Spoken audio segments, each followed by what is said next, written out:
Let's look at the problem. Just go through it by yourself, and there will be 3 key points. Number 1, a tent can be found in a horizontally or vertically adjacent square of a tree. So this is our tree. It can be here, here, here, or here. Also, the tents are never placed adjacent to each other, vertically, horizontally, or diagonally. So, if we have a tent here, it means that we cannot place another tent in these squares. All of the squares are invalid. Moving up to the rules, the numbers outside of the grid, these ones,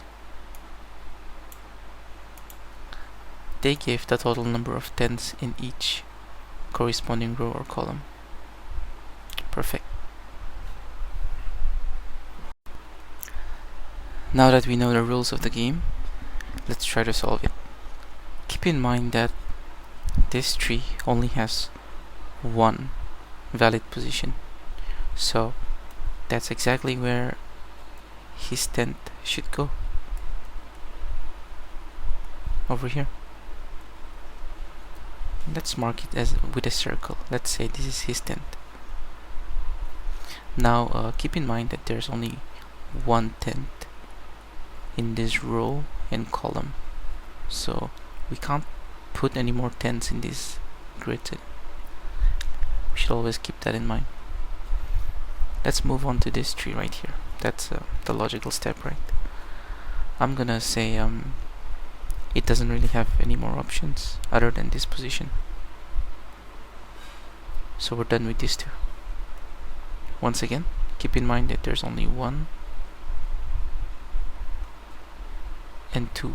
So no more tents here, but we can put another tent here, here, here, or here.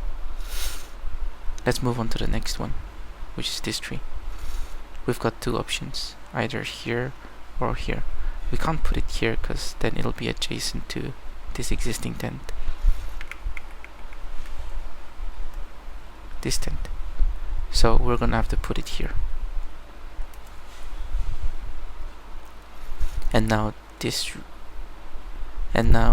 rule number 2 is satisfied.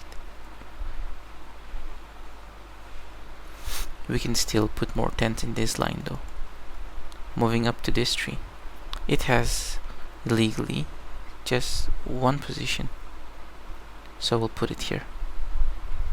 Moving on to this tree, it has only one position that's legal, because if you put the tent here, then it'll be diagonal to this one, and that's not acceptable.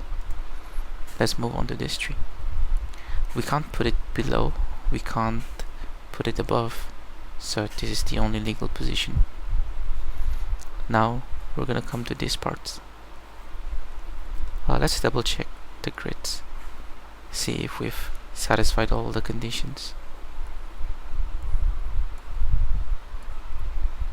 And it seems like we have. We need one more tent in this line though, so we'll be sure to add at least one more tent there. Let's look at this tree first, and we'll come back to this one later, because it seems like this one has only one legal position. Oh, we don't need to come back to it later. We've already found its tent. So keep in mind, we can't put anything here or here or here.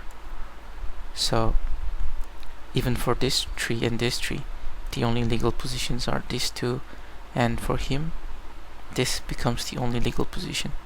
So as we're solving the problem here logically, step by step, the answers are just coming to us by themselves.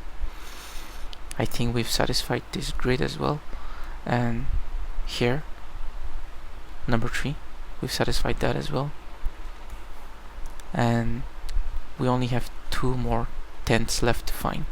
It's gonna be here and it's gonna be here, because if you look at these grid numbers, right?